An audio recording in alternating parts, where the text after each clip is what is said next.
¿Alguna vez has contratado a alguien para hacer un trabajo y ha hecho un trabajo malo, mediocre, sin muy buena calidad? Bueno, en español a esto le llamamos hacer una chapuza. En este vídeo te voy a explicar de dónde viene esta expresión.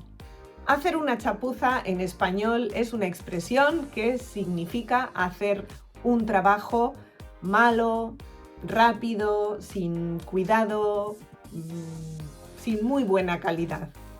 Normalmente lo hace alguien que no es muy profesional o que no ha puesto mucho esfuerzo en hacerlo bien.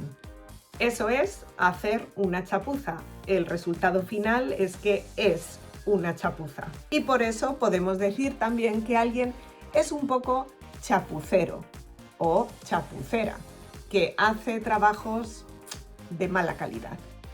Por ejemplo, la instalación del aire acondicionado es una chapuza. Han dejado todos los cables ahí colgando. O, por ejemplo, madre mía, qué chapuza de traducción. Hay un montón de errores con la gramática. Bueno, ¿de dónde viene esta palabra, chapuza? Chapuza viene del francés, de esta palabra francesa. El chapuz era una madera grande que usaban los carniceros donde cortaban la carne o desmembraban a los animales para coger la carne. Y también lo usaban los verdugos para cortar las cabezas. Parece que era un trabajo un poquito rápido, sin mucho cuidado, y te puedes imaginar que el chapuz quedaba lleno de sangre y era un poquito asqueroso. De ahí viene la palabra chapuza.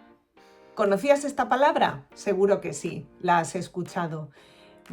Ayer yo hice una chapuza porque intenté arreglar mis gafas y puse un poco de celo, de cinta aquí y quedó fatal. Así que hoy he ido a una óptica para que lo arreglaran bien. Pero bueno, a veces todos hacemos chapuzas. ¿Y tú? Si quieres, déjame tu ejemplo en los comentarios y voy a corregirte.